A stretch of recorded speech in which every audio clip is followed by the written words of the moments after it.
This time on Graveyard Carz, Mark gets detailed. He checks the bodyman's work on the welding of the 67 Hemi GTX convertible for Brett Torino. Whoever wore my hat last is a mutant. As well as starting the first tint on matching the burnt orange paint on the 70 Hemi Charger. And in the midst of the other car work happening on the Barracuda, Mark gets a request from a longtime customer to get a non-Mopar car done in time for a wedding. Can Derek and the rest of the crew get the Chevy Coupe done in time for the big reveal? Find out on this episode of Graveyard Carz. Got that car coming to get you, Barbara. The unburied dead are coming back to life. I'm Mark Warman, and together with the most critical man in the world, Darren Kirkpatrick. Give me a gun! My son-in-law, Josh. Oh, yeah! And my best friend, Roy. Well, all right! We bring dead muscle cars back to life, to exactly the way they were on the day they were born. If we don't kill each other. It's gonna be a bloodbath.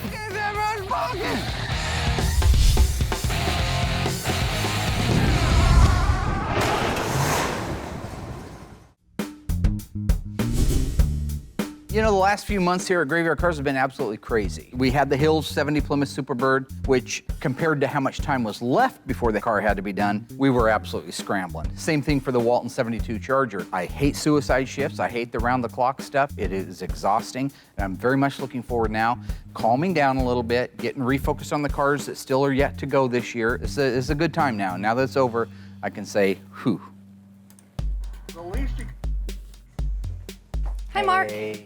I'm Kristen Headley. I am Joe and Carol Headley's daughter-in-law. Good to see you. You have a minute? Oh, yeah. The little 30 Chiv's been here for quite a while. It's been over a couple of years since it was dropped off. And unfortunately, as I've mentioned before, that the family patriarch, Joe, passed away during the process of the restoration. While we're getting really close on the 30 Chiv, Derek's still got a ton of things left to do to it. We still have the wheels and tires to install. We still have to finish the running boards, modify the shift linkage for it, button up some things on the interior. There's a ton of detailing to do, so there's still a lot to do on that car. I do have a huge favor to ask you with the 30 coming along. Yep.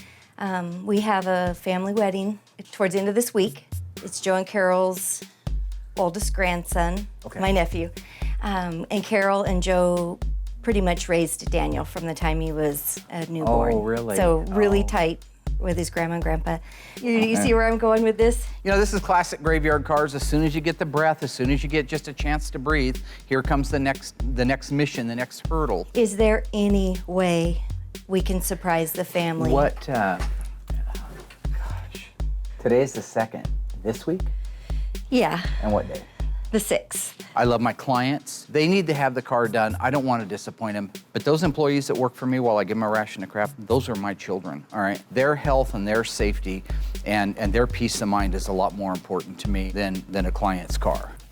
Okay, you got it. Yes! The fact of the matter is I have an obligation. And if that passion means having to chuck a couple of kids under the bus, it's unfortunate for the kids, but it gets the job done. No matter what, just like Batman would with Mr. Freeze, just like Superman does when he goes out after the bad guy. To save Lois Lane, you might have to kill a few innocent people along the way, but the bottom line is you're flying away at the end with your cape in the wind, all right? I have every intention of having my cape in the wind at that wedding. Yeah, I'm ecstatic, and I'm just very appreciative that it's able to come together. And it's a big request I asked on a very short timeline. So I'm feeling very blessed. You got it. You've just made Okay. my day. In a perfect world, it's 2 days worth of work, but there's Murphy's Law, and there's a few little things we haven't done yet. So we just finished pulling a bunch of suicide shifts, so. You know, I kind of chose Derek to take this car on back in the day because he loves street rods. He did a lot more street rod stuff, chopping, channeling, lowering, and doing all that stuff than he ever did Mopars when he came to work for me. He just happens to be phenomenal anything he does. So this was a perfect fit for him.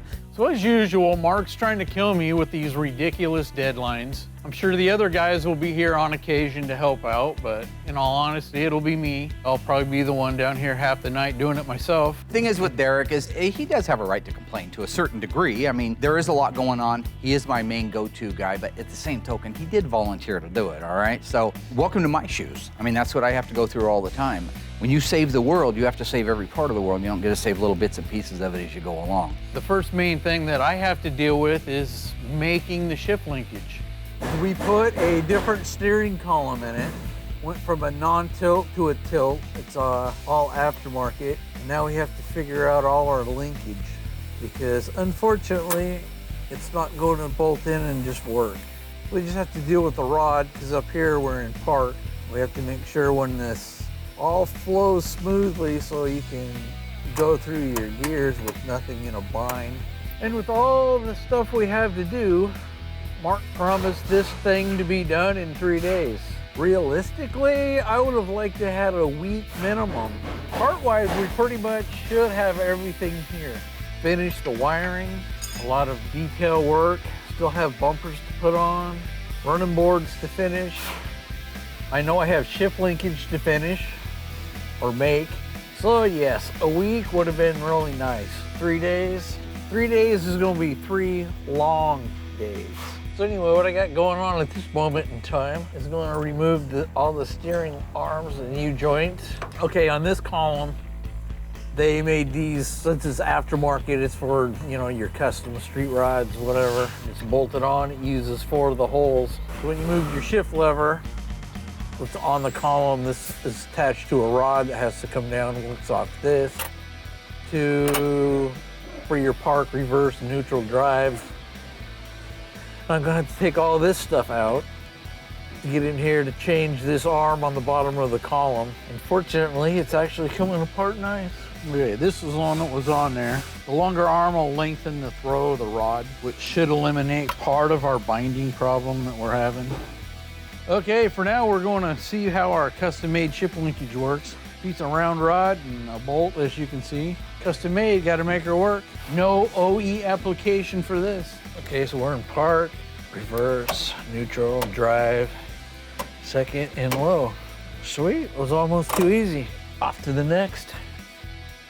When it comes to re-inspections, I always take them just as seriously as I did when I made the offer to the client to fix their car. If I told them, hey, I'm gonna make your car whole again, I'm gonna make it like new, then that has to be the same mentality throughout the entire process. In the case of Carz 70 Challenger RT 6-pack car, I have to make sure that every weld that the factory put in it is back in it. And if there's more, so what? That's great. Nobody got hurt by that. And so making sure that the car is safe relative to the way the car was built and the way that it'll function when it's done, it's a pretty serious responsibility, and I take it very seriously. Now I'm going along and I'm taking this thing, which is a really thin piece of metal, and I'm going between the 2 panels, and I'm making sure we got good welds.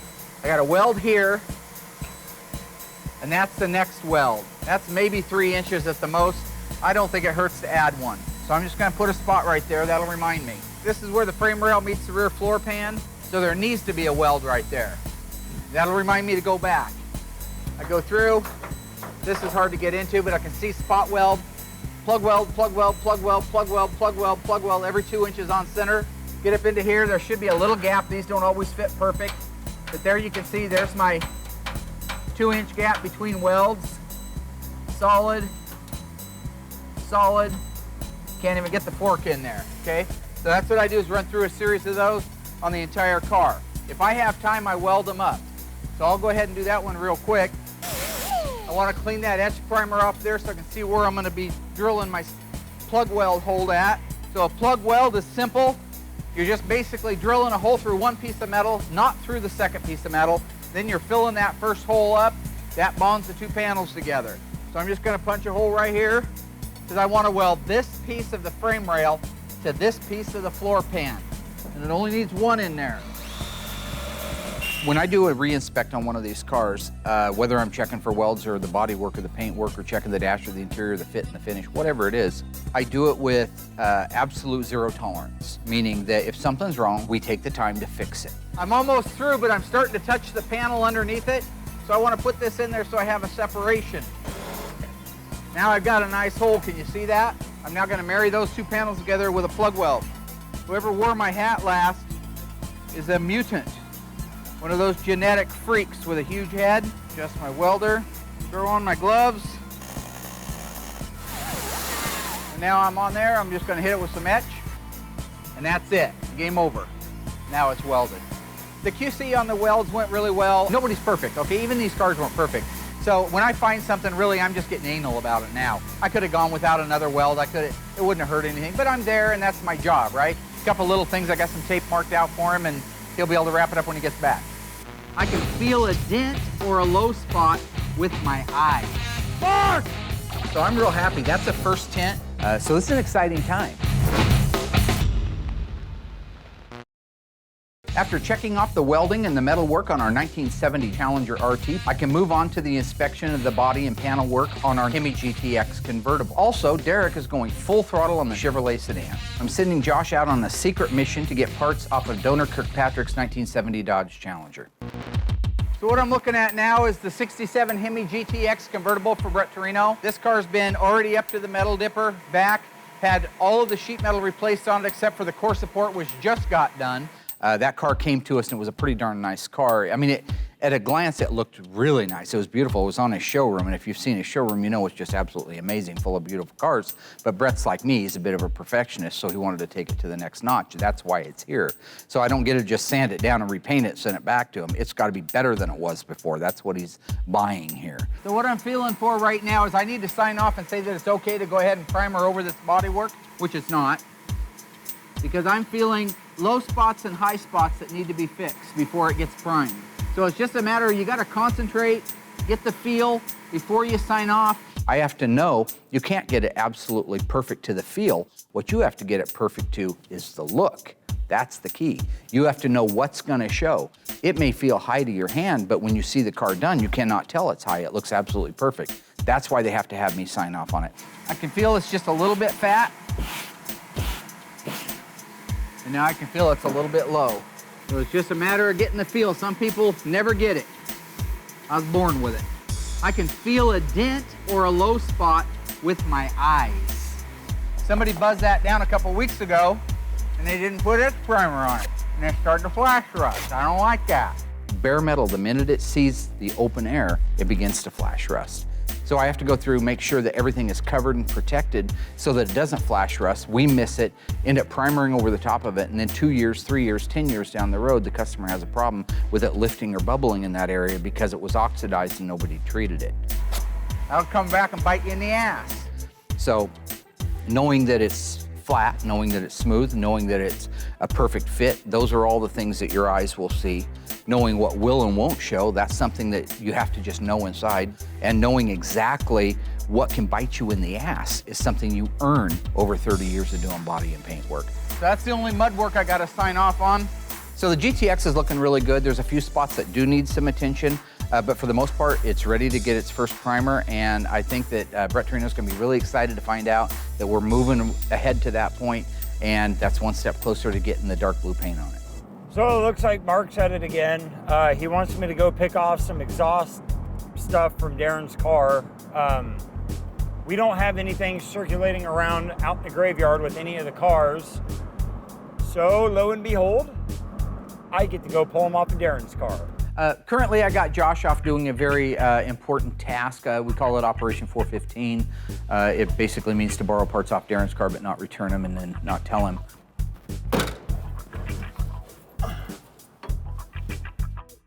So you guys see me walk around this place talking about panels being flat on a car. I want to just take a few minutes and tell you what that means and why I care if it's flat or not. So you go to a car show, taking a look at a car at a car show, and it looks beautiful. It's shiny, it's red, it's got beautiful chrome, it's got beautiful trim on it. I taught my wife this very same thing. Now that you're past the awe factor, take a look at the car. See if the panels on the car are flat. And all you're doing, you're gonna go down the side of a car with your eyeballs. And so you start almost where I can't see the panel here. I'm actually looking at this wheel opening right now. And then I'm gonna bring my eyes back.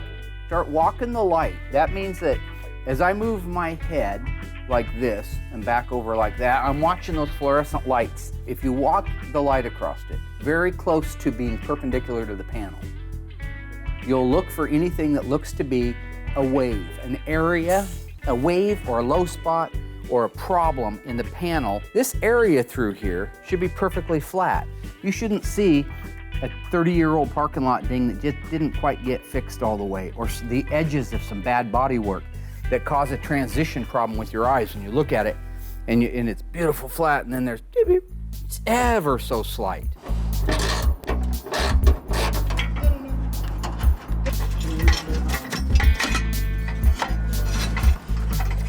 So there's a bracket that's welded onto Darren's car. I don't know exactly if that bracket already exists on the car that I'm taking all the parts off of Darren's car for. So I'm gonna go back, have a look at the other cars, see if it's in there. And if it's not in there, come back, pull that bracket off and take it back, get everything sandblasted, and then get it installed.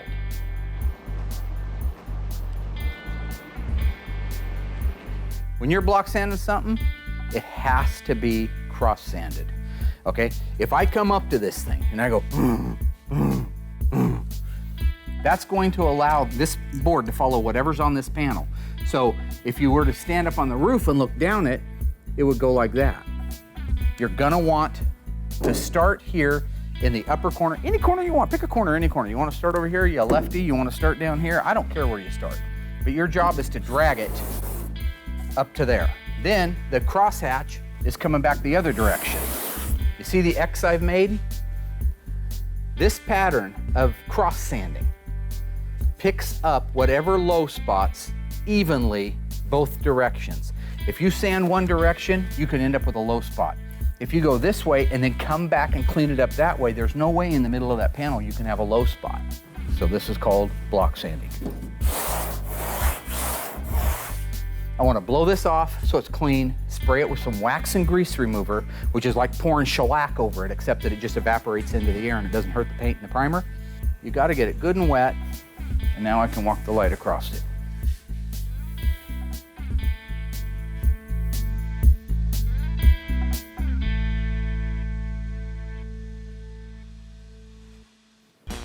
John and Horace Dodge began the Dodge Company in 1915.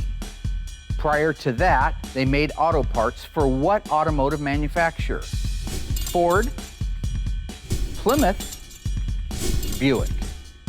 The answer coming up after the break. So what auto manufacturer did John and Horace Dodge make parts for prior to their own automotive company in 1915? The answer is Ford. In 1900, the Dodge brothers started their own auto parts manufacturing business.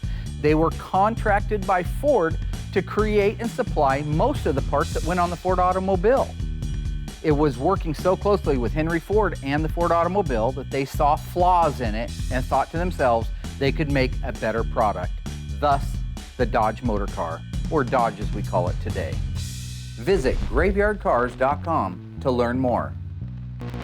Now that QC work is finished up on the 70 Challenger and the Hemi GTX convertible, we can begin the installation of the exhaust system on the Cook's 1970 Barracuda convertible. However, with all this, we still can't lose focus of getting the 1930 Chevrolet sedan done in time for the big wedding this weekend.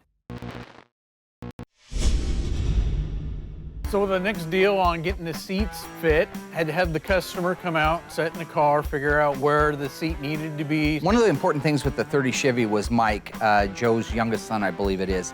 He's a big guy. They call him Big Mike. He needs to fit in that car. Remember, we cut 4.5 inches out of the roof, so it's been chopped a lot. That's a very low roof line.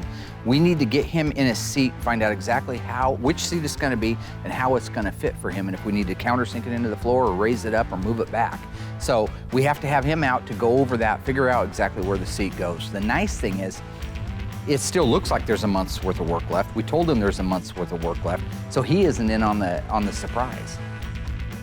We had to modify the slides so that we could make the seats fit this particular car, cut and weld all that up, bolts to the floor, change our braces, you know, all the stuff you have to deal with a non-OE bolt-in application. Putting on the bumpers, had those re-chromed. There's a few little bolts that are 30 Chev only kind of thing where they have a stainless cap on them. Nobody in town wanted to deal with those. I had to file and all the vice grip marks and hammer marks over the years out of them, polish them up, make them look new again, which Surprisingly, they came out awesome. On this application where we widened the rear fenders 4 inches, we had to pie cut the running board to widen it 4 inches so that it fit the stock running board up front, and it gradually tapered back, smooth transition to the 4-inch widened fender. Unfortunately, I'm gonna have to pull Derek off of the 30 Chevy. I know he's got a deadlight on it, but we also got one on the Cook's car. We need some help putting the exhaust on, so while I don't look forward to going up and stopping him, it's something that has to be done. We're buttoning up the final stages before we fire the car up. We're at the same point that we usually are at. Josh is usually standing around just making money on the time clock, right, Josh? Yeah, that's fun. We're always at about the last 2 stages every time on these cars. What are the last 2 stages we usually do on these cars? Derek? Drive shaft and exhaust. Drive shaft and exhaust. I don't know why it always goes that way. I mean, you can put it in any time, but it's always somehow in our minds, in our process, it's always the last 2. Now that all that's together, we're ready. So let's put the drive shaft in. You see that rubber seal right there that I'm pushing with my finger? If that goes in dry, it could tear this seal. This is the output shaft seal, and then it can drip. Transmission fluid loves to drip. It's very thin viscosity. It loves to drip. So if you grease that before you put it in, it'll guarantee you won't rip that seal. Let's nail it in there, buddy.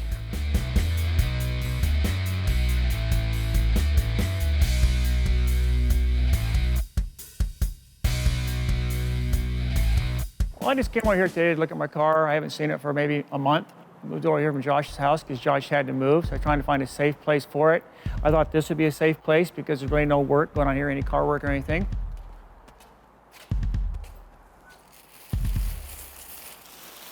Okay, looks like my brand new carburetor is still there. Yep, brand new 850 dual feed double pumper Holly. Give it lots of gas, so it's got lots to go. One exhaust manifold is here. I know the other one is gone. Yeah, the manifold got taken off. I told Mark he could take it, but also he said to have a new one on it in 2 weeks. Well, it's been 2 months. No manifold, as usual. And Mark's lips move, he's lying. We like to put a little bit of product on there that locks the threads so they can't back off. That's what that product was. And once they're tightened down, that stuff will set up and it'll make sure those bolts don't vibrate loose, even though they do have lock washers on them. That's a nice fit. That's a nice fit. I just like to be careful. These break really easy. They're a 1/4 inch by 20 fine thread. And so if you over torque them, you'll break them.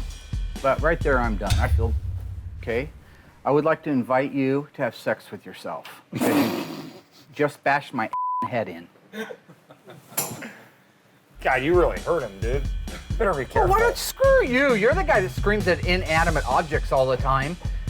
Damn Jeep, screw you Jeep, you and I are done. Throwing those wild ass knees at it. It's a car, it doesn't have any feeling. Yeah, you can look at me with your bug-eyed wrinkled face, you crazy looking terrorist bearded son of a Animal's been loose on my car. Was it Josh or was it Mark? With everything finally on there, it's 90% done and it looks awesome. I was biting my nails, I was nervous. You know, for me right now, Graveyard Carz has just become such a fun place. I'm a true diehard Mopar lover, and part of my goal when I started Graveyard Carz was not just to restore the cars that first started coming in, the Hemis and the 6-packs and the convertibles and the RTs and the TAs and all these rare high-dollar cars, but now we're at a point that we've proven ourselves, we've proven to be affordable, number one, that you can still send a car out like this little 68 green Charger and come out on top at the end. This car was bought brand new in 1968. The guy who had it got it repossessed. When it went up for repossession in 1969, the current owner today that brought me the car is the one that was the high bidder and won it at the auction. This car is cool. It's green, GG1, which is Royal's favorite color because that's the color of his Poop Box 67 Coronet RT. It's just an unassuming 383 4-barrel HP air conditioning car, but a nice car, a solid car. When you look at the paint on it, even though it's had a paint job, it was done fairly right back in the day. Look at the interior, most of it being original, looks absolutely amazing. Borderline survivor in some cases. What a great project to start with that guarantees me and the owner that the finished product is going to be that much better. The less time we have to spend fixing rust panels, damaged panels, quarter panels that have been caved up to the back window, all of these things that I can focus my attention instead of undoing those on making it the best chrome bumper, the best dash, the best instrument panel, the best seat frames, the best interior, the best assembly. That's the thing I am enjoying the very most. With the metal QC work on both the Challenger and the GTX having passed my inspection, we can move to the final primer and pre-paint phase. The 30 Chevrolet is also coming along nicely. Derek has been working a lot of overtime hours to make sure not only the car is done, but it's done right and it's done on time. Derek and Josh are also working on installing the exhaust system in the 70 Plymouth Barracuda for Kimberly Cook. Things are going really great as long as the guys just keep focused and don't spend time we don't have winding me up. Okay, we got the drive shaft in, the linkage is hooked up, we're in park right now. The only thing we have left underneath here is the very last step before we fire the engine up. That is to install our brand new accurate exhaust system, which is over here. Let's do it. You have one, start cutting the plastic off of them. Well, I just came over here today to look at my car. I haven't seen it for maybe a month. She took my motor mounts, she took my pulleys, my belts, my hoses, my lower control arms, my bell housing, my clutch and pressure plate, cat food. Mark's been over here eating snacks again. So I just came over today, looked at my car, all looked pretty good, until I got to the back. Mark! Darren thinks you stole the hangers off his car. What? My exhaust has been taken and left just hanging on the ground. Look at that. They just bend everything up and twist it all around. Look at that. Just a bunch of animals, and animals been loose on my car. Was it Josh or was it Mark? If it was Josh, he did it for Mark. Mark is taking my muffler and some parts off the back end of my car, so my exhaust system. And they just left it hanging on the ground, laying on the ground and hanging off the car, bending things up and everything. That's real nice. That's what you do to your best friends, you know what I mean? No, that's not how you do stuff.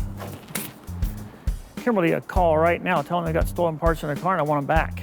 I just get my parts back off the car. They ain't taking no maiden voyage ride. If you remember when we first brought this car in, it's 383 two-barrel, it's an L code. It was a single exhaust car. But Kimberly wanted to add a couple of features, and they are the coolest features that you could get on a Cuda. She had a flat hood on it, and she opted to go with the Raisin Brand dual scoop hood, so we put that on there. And she wanted the dual exhaust with the bright tips, and that's what we're doing now. She had single on it, and it was coded for single because you could not get a 383 two-barrel with dual exhaust. It came with single exhaust. A 1970 383 two-barrel engine still uses the same manifolds a 383 HP four-barrel would use. So there's nothing trick or modified. I talked to Tom down at Accurate Exhaust. He goes, no, it's the exact same. If this was a 383 Cuda like Mark and Elena's, this would be the system it would get. This gets a head pipe, a resonator, a tailpipe, a muffler. That's what we're doing now. Nice, I love that. Look at that. And what you want to do is build the whole system out and just have the bolts and the nuts finger tight. And then once you have the system completely on the car all the way out the back, including the resonators, the mufflers, the tailpipes, the axle pipe, the head pipes, everything's in place, that's when you want to tighten it all down. So right now we're getting ready to put the resonators on. And what I like about Tom, because he's now licensed by, well, I think he's always been licensed by Chrysler, but he just recently got where he could put the Pentastar, the A to 69, and the part number on there. So it doesn't get any cooler than that. If you're looking underneath the car, that tells you that that is as close to an original resonator as you could get. Oh, that looks good. Okay, so we can put the hanger on that one probably. Joshua Yoshinobu Takagi. Hey Josh, where'd you get those hangers at, buddy?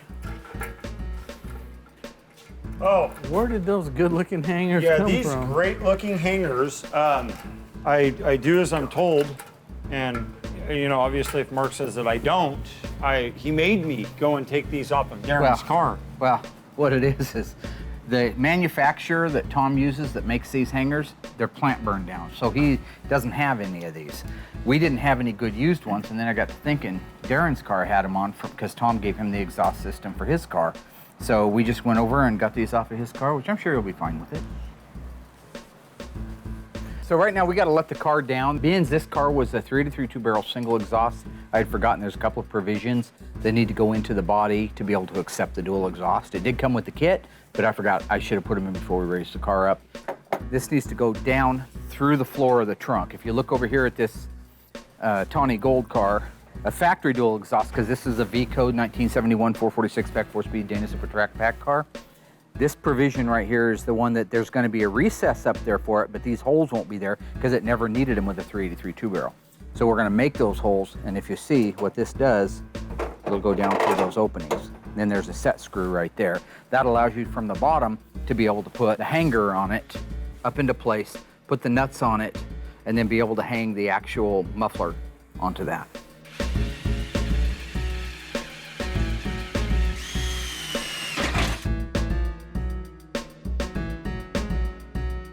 So he's just now hanging the bracket. We've already got the resonators in place. As soon as we're done with that, we can put the tailpipes on. The exhaust system went on perfect on the 70 Barracuda. Always fits like it's supposed to. It's a very accurate system, so everything is the way it's supposed to be. As you stand back and look at the car and you realize that it's within a few steps of being completed and being handed back to the owners to relive their dreams, I'm looking forward to that one being done, and we're just that much closer now. In order to paint the engine corporate blue for Kimberly Cook's 1970 Plymouth Barracuda convertible, the exhaust manifolds had to be installed. True or false? Were the manifolds supplied by Darren Kirkpatrick's 1970 Dodge Challenger? The answer coming up after the break. So was it necessary to borrow the exhaust manifolds off Darren Kirkpatrick's 1970 Dodge Challenger RT in order to paint the corporate blue 383 for Kimberly Cook? The answer is true. Unfortunately for Darren, the exhaust manifolds used on the 70 Barracuda 383 two-barrel are the exact part number, casting numbers, and date code, ironically, as his Challenger had on it. I didn't want to have to borrow them, but unfortunately, sometimes life means we have to make sacrifices. Visit graveyardcars.com to learn more. With an error-free installation of the accurate exhaust system on our 1970 Barracuda convertible, I can now start working on mixing and tinting the original FK5 burnt orange paint for our 1970 Hemi Charger.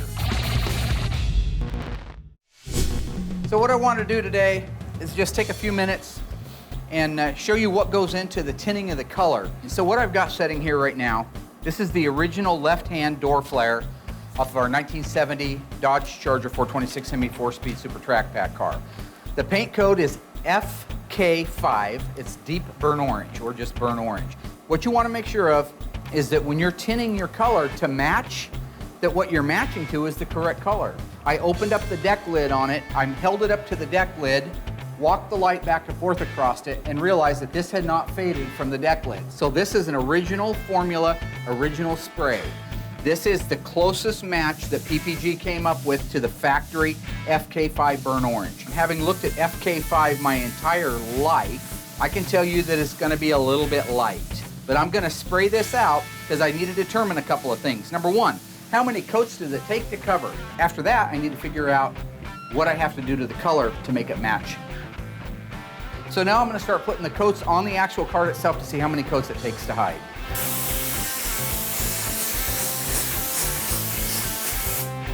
You can see the transparency that we have with one coat.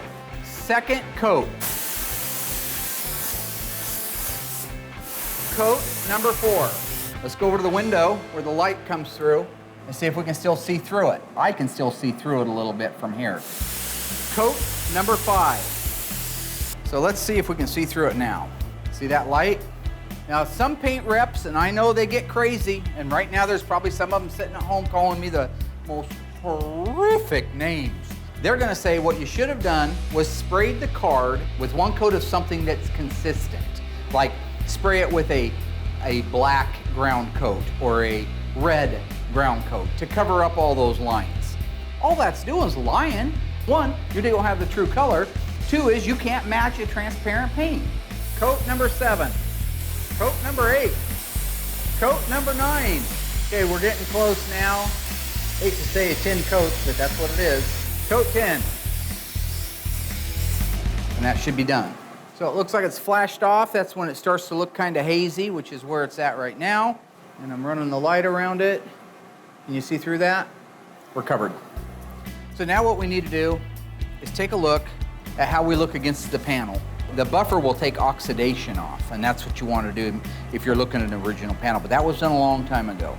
So when I look at that, I see that those toners that made the color so rich back in the day are the ones that are affected by it. They're the ones that probably don't have the lead and the other content in them. That's why they don't have the ability to cover it. So I've got to add extra color. This is the formula that makes up the actual color itself. So when I go through there and I know that this needs to be a bloodier color, this needs to be a lot bloodier than it is, I'm gonna look for whatever description at least I would go with. The maroon, I like the sound of that color. That's a great sounding color. So what I wanna look at is 1610, 616, and 1694. 1694, which is the maroon, see that? That's gonna move that color. And then the last one I wanna look at is the 1610, which also could move the color. Oh yeah. It's even darker. So we have our colors. Now let's see how much was in the toner. 1610 had 466 units and the maroon had 324. So it called for quite a bit of these. So I'm gonna feel pretty comfortable putting both of these in, a little bit more of both of these colors. So I'm gonna dump some in there. You just gotta know your toners. Some of these are a little stronger than others. And I'm liking the looks of that. Let's see what our new color looks like now. I'm gonna cover an area of it, start spraying the new color on there. By now our color ought to be dry. So you can see where we started at. This is that lighter color, more of an orange, a lighter orange color. This is more of that russet or rusty look like the burnt orange is supposed to be. And it's pretty darn close. That's amazing how far those toners can take a color like that. But I've got, this product here is just wax and grease remover. This emulates what this color will look like with clear coat on it. It'll also pop the colors like it's supposed to. So when I hold it like that and I look into it, the only thing I see is a couple more dabs of the colors I was working with. So I'm real happy. That's a first tint. Figure out what you need. Look into the color from what you had before. When we started here, we had a bright orange. We were going to a russet. We knew we needed some maroon and some more dark orange. And that's why we're sitting right there where we're at right now. So what I'll do now is I'll go in and I'll start mixing up the rest of the gallons, adding the tint and the toners that I need to be able to bring them around to that. Then I'll pour the 3 of them together and we'll have 3 gallons that'll reduce to 6 gallons of sprayable with reducer of original FK5 burnt orange. All I am in my mind is a vessel to put the Carz back together, but in their mind, I'm a hero. So this is gonna be an emotional day for a lot of people, but there was no way we were gonna miss it. All of Derek's hard work and passion for the 1930 Chevrolet have led up to this moment, and the bride and groom have no idea what is going to be coming around the corner to carry them off on their honeymoon. So yeah, getting down to the last few things, we finally got to uncrate the tires, get those all bolted on, which made a world of difference, and luckily all our measurements on width, on everything showed up that it was perfect. So we're down to about half a day to get this thing finished up. It has not been road tested yet, so we need to go out, go through the steps to calibrate the electronic speedometer, make sure that works in conjunction with the tires. A couple days to do in a half a day. As far as working on cars, I like them all. Everything, whether it's an OE deal to a hot rod to Pro Street, you have to appreciate them all, and it's just great. Oh yeah, no, they haven't seen it for quite a while, so seeing it all done, it'll be a big surprise.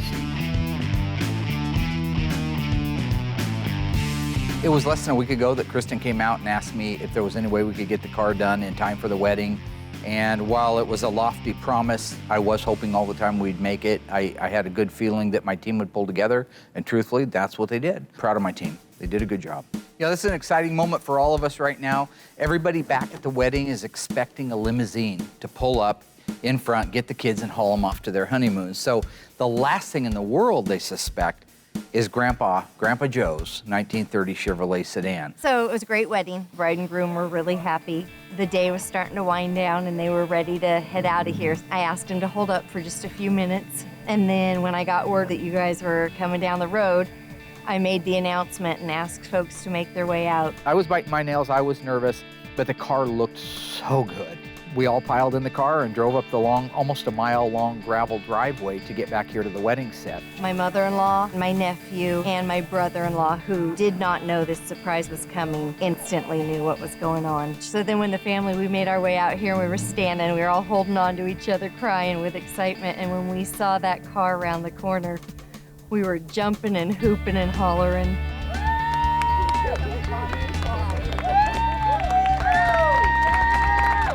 Pulled up and they were just, half the people fell apart, the other half was cheering. I mean, it's almost like a sporting event. They stole your thing, they stole the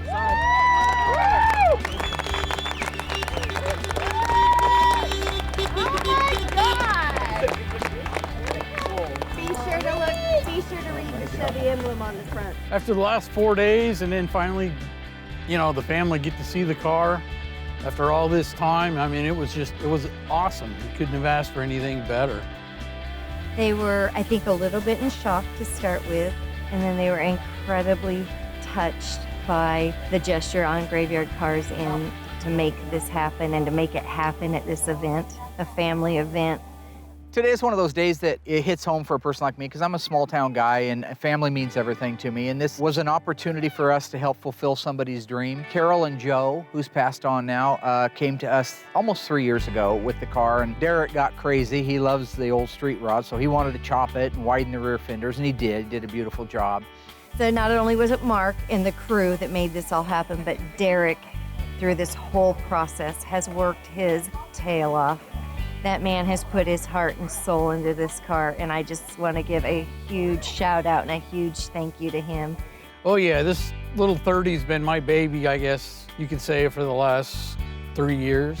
Well, we started out with taking 4.5 inches out of the roof, brought that down, refitted it, and then widened the rear fenders 4 inches, and then widened the running boards, basically pied them to make them match the stock front fenders, and then so they flow back into the 4-inch widened rear fenders. Well, the car was originally black, and they wanted to stick with black, but they wanted something that would make it stand out just a little bit, a little pop or whatever, so we went with the base clear black, threw some blue pearl in it, a little violet pearl, so it just got a complete different look at angles. About 1.5 years into the project, that's when Joe passed. And so that was hard on all of us because Joe was just a sweet guy. He had a heart of gold. He would do anything for anybody.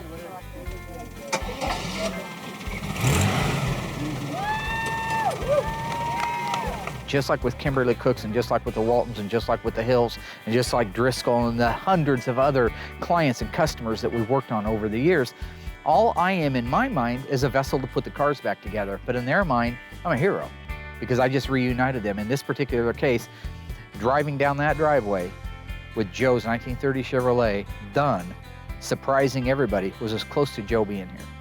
And I felt that very sense. And so many hugs and so many handshakes and so many tears, and I well up, and that's cool. I'm not ashamed of it. It's all right. This is why I do what I do.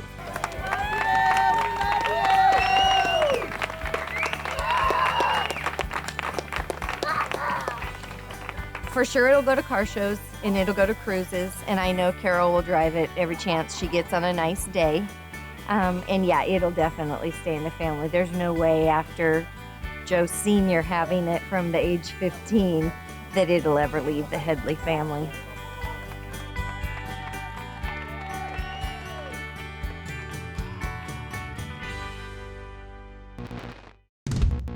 Next time on Graveyard Carz, the story of Kimberly Cook's 1970 Plymouth Barracuda comes to a close. From the arrival of the car over 2 years ago to tearing it down, documenting everything, restoring, rebuilding, and completely resurrecting this beautiful 383 convertible.